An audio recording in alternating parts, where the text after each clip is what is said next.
If you're looking for a simple tool to create and edit your online course videos, then one of my favorite options is Descript. You can record talking head or screen share videos. It has a full suite of editing tools, and it's one of the easiest tools to learn, even if you're a total beginner. So to show you how it works, let's record and edit a course video from scratch, starting with downloading Descript. Descript is compatible with both Mac and PC computers, and you can try it for free by visiting witandwire.com/descript. This video is not sponsored, but for transparency, that is my partner link. Now here's a preview of the Mac version on my desktop, and we'll start our demo by creating a new video project. You can either import videos if they were previously recorded with another tool or an external camera, or for simplicity, I'm going to recommend and demonstrate how to record your course videos directly in Descript. When you hit record, you'll have the option to choose camera if you'd like to record a talking head video like this one, or if you choose record screen, you'll have the option to choose a camera, which you can turn on or off, your microphone, and the portion of the screen you'd like to record.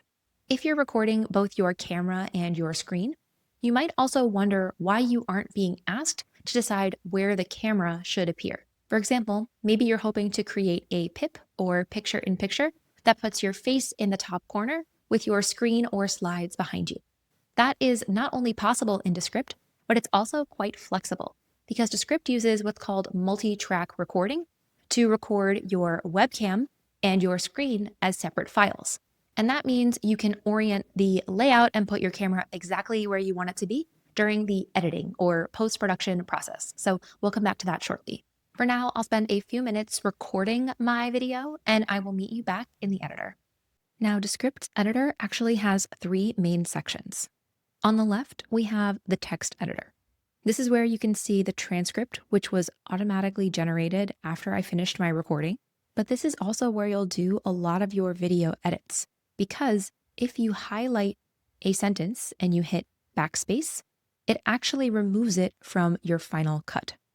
For now, I will click undo to bring that back, and you might notice something also happened in the bottom. This zone is called the timeline editor, and I can zoom out so you can see a bit more of the upcoming text, and you can show or hide the timeline view. And this is where I like to do more detailed edits. So later on, I'll show you how you can do basic trims like this, or fine-tune your edits. Finally, we have the scene editor on the top right. And this is where you edit the visuals that appear in your video. For example, I recorded my screen as well as my camera. So this is where I can orient my layout to decide how I would like those two elements to appear. In fact, this is where I like to start any edit by creating a default layout. This is the orientation of camera and screen that you'll use for either the entire video or the majority of the video. So let me show you a few different options, starting off by going to the Layout tab to see some of Descript's built-in choices. Under Screen, you can see 6 more options, and these are just a few layouts that they suggest. For example, let's try this option just to see what it looks like. And obviously, I didn't design my slides for this layout, but that's where customization comes into play. You may also notice camera-only layouts, layouts with media like images, and a few other options that you might scroll through. So I recommend checking this layout pack out to see what you like. And it's noteworthy that you can save your own custom layouts for this and future projects. For now, I'm going to actually modify this on my own. So what I'm going to do first is click on the camera, and I want to click the shape icon to decide if I want it to be a circle or maybe a square. Perhaps I will choose a square for today, and then I'm going to bring it up here, but there's a lot of blank space around me. So what I might do next is increase the zoom. Let's just try 120 to see how that looks. And you can see from here, I can move myself around within the square. So this really decides how cropped it is. And maybe I like how this looks. And then I want to head over to properties to show you just a few other custom options. One thing I like to do is add a rounded corner. So maybe I'll do 20, which shows you a slightly rounded corner. If I click back in, if I were to click 100, you could just see it's a bit more pronounced. So that's a personal choice. And actually, let me make this a little bit smaller. Or if I really wanted, I could also make it taller if I wanted to extend the shape. And you can customize this to suit your preference. Let's also talk about my screen.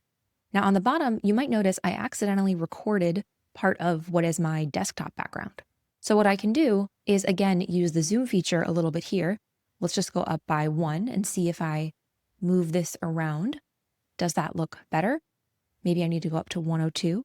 Again, this is just one way that you can kind of fine tune just based on your recording. And you might not need to do this. You may have recorded the correct area of the screen.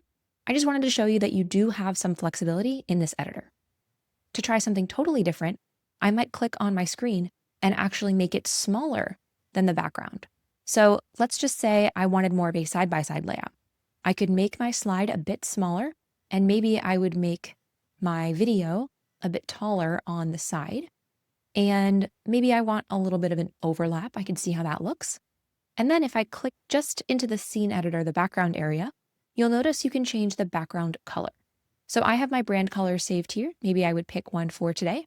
And if you'd like, you could click onto an element like the screen, and optionally, maybe you choose to add an effect, like a shadow.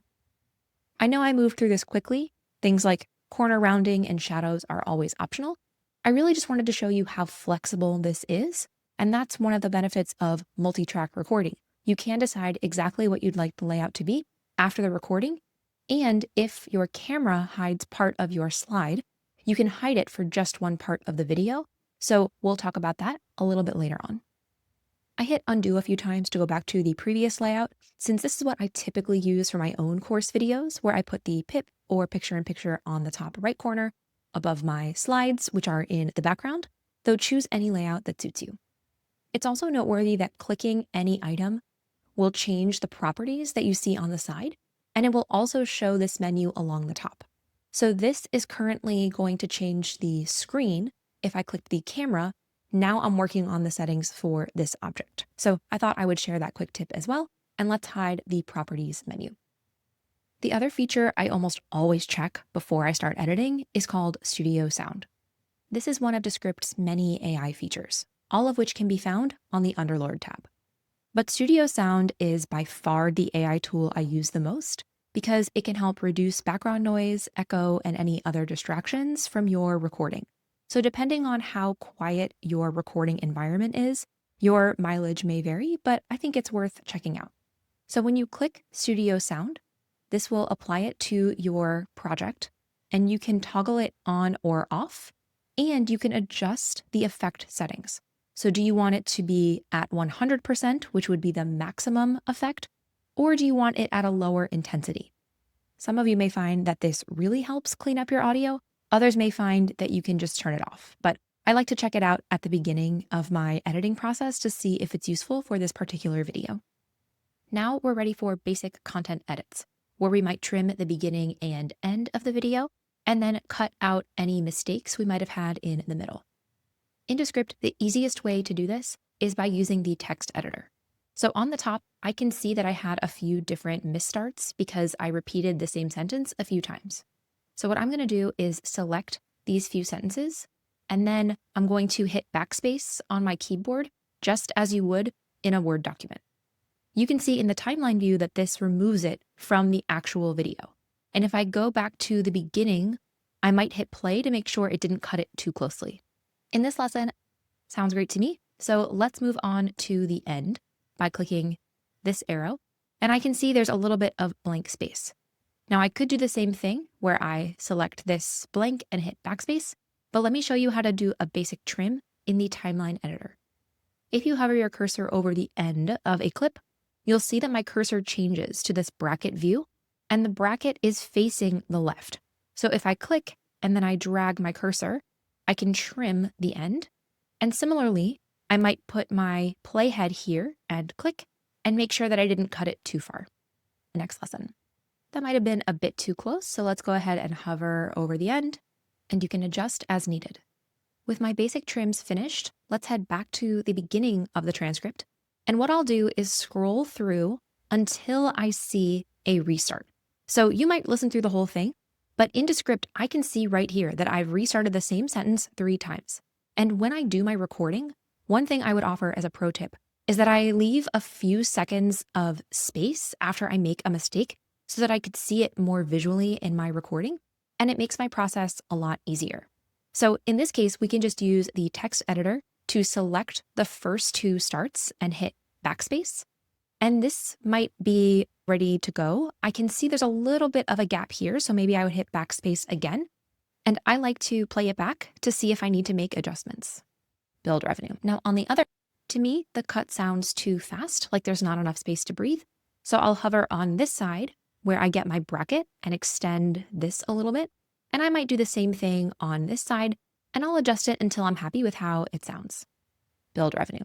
Now on the other hand, that spacing sounds more natural to me. So I'm happy with it, and I could continue through the end of my video. And it looks like that's the only restart I made. But by the way, you can go to Underlord and see AI features to help you remove retakes or shorten word gaps. I would say, again, this is a personal preference. I like to do it manually, and then I like to make those adjustments. But for longer recordings, one or both of these features might be useful. And while we're here, I wanted to talk about removing filler words. I can see in my recording, I think right here, that is underlined. It's a filler word. But it's my personal opinion that your students know that you're human. They do not mind if you breathe or have filler words here and there. So I leave them in. I don't care to remove them, but this is completely at your discretion. And it's worth knowing about this tool so that you can check it out if it's useful. At this point, you might actually be finished. And that's because most course videos don't require the bells and whistles of something like a YouTube video, which is a style of marketing video. It makes sense that on YouTube or social media, you would want to use things like quick cuts or on-screen graphics to retain attention because you're competing with other videos on that app. But if someone has purchased your course, they've already invested their time and money into the product. They've committed to watching the videos. So you don't need any of those extras in order to encourage them to keep watching. They've already done that by their own accord. So I am going to show you a few more strategies because I think they're useful, but just know that you really can keep course video edits much simpler than you might have thought. So let's get back into Descript where I'll show you how you can use multiple layouts. For example, at this point in the video, my camera pretty closely blocks the text behind me. So maybe I want to either move the camera or hide it for just a small segment. To do that, I first need to create what's called a scene. And in the text editor, you can use the / key to add a scene on the left, and scenes can use unique layouts.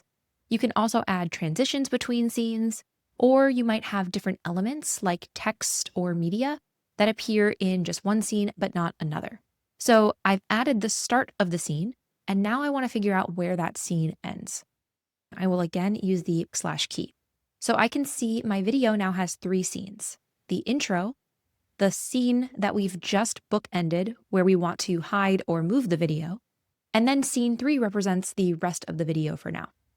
So now that we have our distinct scenes, any edits that you make to scene 2, which is currently highlighted, will not be reflected in the other scenes. Let me go ahead and click my camera and just hit backspace to show you what I mean. If I move my cursor just before the scene change, let's see what happens. Mini product. This product helps.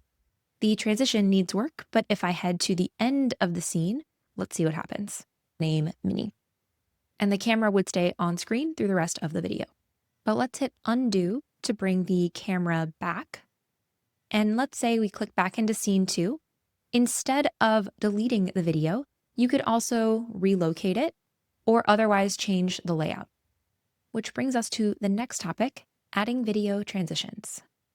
Descript has an amazing feature called Smart Transition.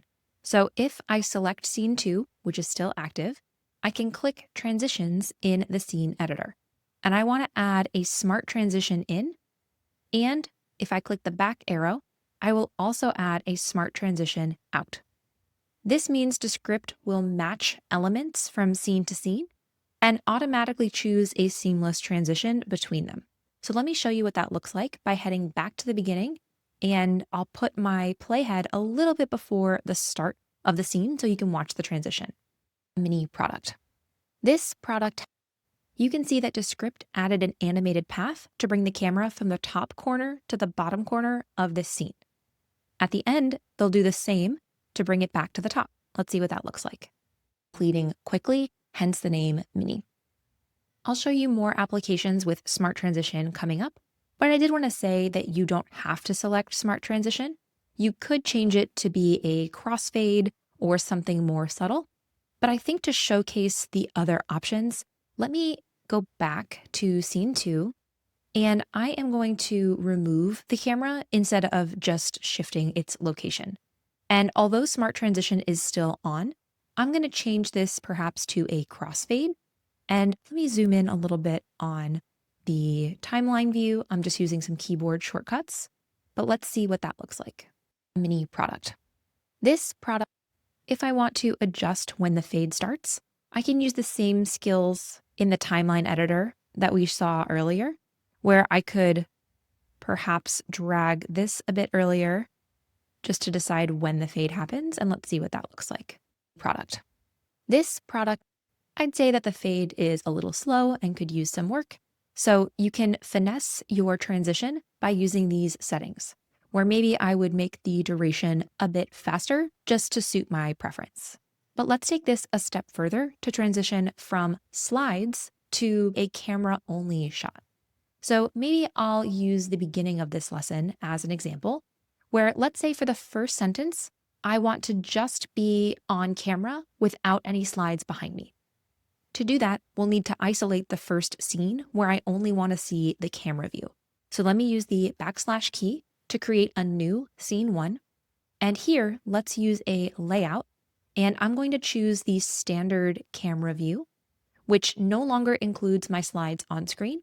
And then scene 2 retains the standard layout that we set initially. What I'll do next is close this and double check the transition. And it looks like the Smart Transition is already applied. And I'm going to bring my cursor a little bit before the scene change to see what that looks like. Sizes and formats. So your product size, that animation was added by Smart Transition alone. And truly, this is one of my favorite Descript features. I think it makes final edits look so professional, even with no prior video editing experience. So you can play with transitions, and remember, transitions can only take place where there is a scene change. So anytime you want a transition, you'll need to make sure you either have or add a new scene. As an overall tip, I would keep transitions pretty simple. I tend to use just Smart Transition or Crossfade depending on which looks best, but you rarely need more than that for a great course video. You can also add new sections or replace scenes within your video by either importing new files or recording directly within Descript. For example, if I wanted to record a new ending, I could head to the bottom and hit record, but you can also record or add a file mid-video if you're replacing something in the middle, and any files added will appear here under project. So right now I see what's called a sequence, which pairs my camera and my screen, which were recorded in tandem, and any other files that I either upload or record will appear here as well, and you can add them to your text area at any time by just drag and dropping them. And you can copy and paste text just like this if you ever want to rearrange or otherwise move parts of your video around to adjust the order. Next, let's add text to your videos. You may not need this if you teach from slides like I do, but if you have a talking head video or perhaps a tutorial where you want to have just a bit of helper text, then this is a good skill to learn. So let me show you 2 ways you can add text to your videos. The first is by adding an element. So at the top, you can see the option to add text, and you can either click this element and drag it, and then it will apply it to the whole scene. Or if I hit undo, what you can do is select just the text where you want it to appear, maybe product sizes and formats. And now when you click text, it will actually add a new scene automatically. This scene now has an underline, and the blue underline is better visualized in the timeline editor as that new text block. So first, let's talk about how to style the text, and then we'll talk about how to adjust the timing of when it appears. I'm sure I don't want this right in the middle. So if you click onto the text element, you can move it around in the scene editor. And if you double click, you can change the actual content. So maybe I'll type product sizes and formats. And from here, if you click properties, you'll see a lot of the same settings that I'm seeing in the toolbar. So you could change the font. You could perhaps, I'll left align this. You can change how big the text is. You can also change the fill, which is the color. So maybe I want it to be black, and that isn't very legible, but you could add a background. So you can add a box and let's make it blue for some contrast, or you could add what they call hug lines if you wanted it to be closer to the text itself. You can also adjust the rounding, and there's a lot you can play around with. Maybe for today, I will put this, where does this look best? I can't say I set up the most beautiful shot to add text to, but I think this gets the job done for today. And you can see if I put my cursor here, how it appears between product sizes and formats. So it has a nice transition out because we already had a scene there. But next, let's go back and talk about when we want our text element to appear. If I click on my element here, you can see animation, and it's also in the properties on the right if we scroll to the bottom. So let's add an animation in, and perhaps we can do a reveal. And there are additional options, but I'm going to focus on animating instead of by word. Let's do by character. And you can adjust the duration, though I can roughly see how long it will take based on this incline. So let's see what that looks like between product sizes and formats. Maybe I'm happy with that, or maybe I want to adjust the timing. But for today, I'll go ahead and stick with it. And if I click back on the element, I just wanted you to know that you can also animate objects out if preferred. Before I show you the second text strategy, I will mention this pop-up, which you will see all the time as you work in Descript. They regularly release updates, which is great, but you don't have to reload it if you're in the middle of your work, though I do recommend that you click the reload button fairly often so you're always operating in the latest version. Now let's get back to the second way you can add text, which is through captions. If the on-screen text you want to show matches exactly what you say out loud and what you see in the transcript, then captions are a great choice. So what I'm going to do is click on this text element and actually remove it, and I'm going to replace it by adding a caption. So let's make sure that our active scene is selected, and we want to add captions to this full but very short scene. So I'm going to click captions and then select this scene. And these are some of their pre-designed formats, but it's noteworthy that you can change the fonts and colors. So I'd say, for example, Karaoke Classic puts a bit of a highlighted color behind, while Clean Paragraph just brings in one word at a time. So I'm going to go with Clean Paragraph, and I'll show you how you can make edits. Now, right away, it doesn't look like there's any text, but that's because my cursor is at the start of the scene. If I move this a little and then move my playhead, let's see what it actually looks like between product sizes and formats. It's starting to transition a bit into the next scene, but if I click roughly in the middle, that's when you can see what it really looks like. And if you click on the element, that's where our toolbar appears. So you can change the color here. So I might change it to black. And I'll add that if you click properties, you can see that when you click the text element, you can see the option to change the font and styling, and you can get into some pretty custom effects. Right now, my black text is not very visible, so maybe I would add a background with either a box or what's called hug lines. So let's try light blue. Maybe that's my preference, or maybe I want to add something to the active word only. So let's get rid of this. And to the active word, let's add a fill. You can see it's white, so that's why it stands out, the word and. And maybe we'll add a background. This is the, karaoke style. I don't really love this formatting, and I am going to change this back to white to make it legible. But now if I close this, you can see the new style. Difference between product sizes and format. Now let's head back to the Elements menu to talk about adding shapes and arrows. For the sake of example, let's say I wanted to point to this definition. What I might do is add an arrow, which I can click, and it will automatically apply to the scene visible in the scene editor. But on the left, you can see it's applied it to the entire scene, which we certainly don't want. That's what the blue underline represents. So down here, I can go to the beginning and I could drag this. That might be a bit tedious. Or I want to introduce you to these tools here. This tool is the blade, which I can use to make a cut, and that might be a bit more efficient. And then I might use the main select tool, and I can just get rid of this. And let's talk about our arrow. And let's change the color so I can see it a little bit better. And if you want, you can move one end and then the other. And this could be another fun area for an animation. Let's animate it in, maybe with a bit of a slide. And let's animate it out, perhaps with a fade.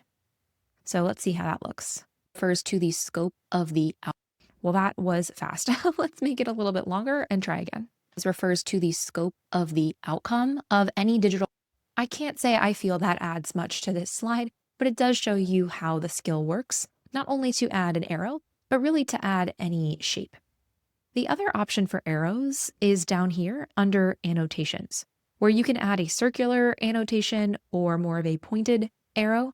And I will be honest, I cannot find a way to change the color from white. Let me know in the chat if you know how. The only thing I can do is add a color adjustment to basically make it fully black. But here's what that looks like. And the scope refers to not just the time invested in reaching that goal. This is all just icing on the cake. I wouldn't say that you need any of these in the majority of course lessons. But for me, when I do tech tutorials, that's when I find that arrows or boxes or circles, that's when they really come in handy so that I can emphasize the right parts of those tutorials. So that's why I definitely wanted to showcase the elements in Descript. I'd also recommend just perusing. You can go back to Underlord and see options to use a green screen. You can go to media and see options to use preloaded videos, GIFs, and stickers, or you can add your own. As a bonus FAQ, I'm sometimes asked about adding music to course videos, and my general recommendation is to skip it. Think about attending a college lecture. Do you really want to have music playing in the background while you're learning? And furthermore, some of your students will choose to speed up the pace of your video, at which point the music could become distracting. And that doesn't even get into any of the copyright issues or guidelines that you might need to follow. So my quick suggestion is to skip music in your videos unless it is topical and directly related to what you're teaching. And while I am not a lawyer and this is not legal advice, definitely make sure you have permission to share any music or audio that you might include within your paid products. Lastly, let's export your video. When you're happy with your final edit, you can click export on the top, and then you can export it as a local file typically, and you'll have the entire composition as opposed to just a specific scene. And you can export it in 1080p at high quality for most course platforms. So once you click export, this will give you a file on your computer, which you can either upload directly into your course platform, or you might host it on something like Vimeo or another video hosting tool, just depending on how your course platform works. So that's where you get the final file. Your students will not need Descript. They will not be viewing anything in Descript. This is just the tool operating behind the scenes to help you create exceptional course videos for your programs. If you found this helpful, I hope you'll like the video to let me know. And here's the next video I recommend.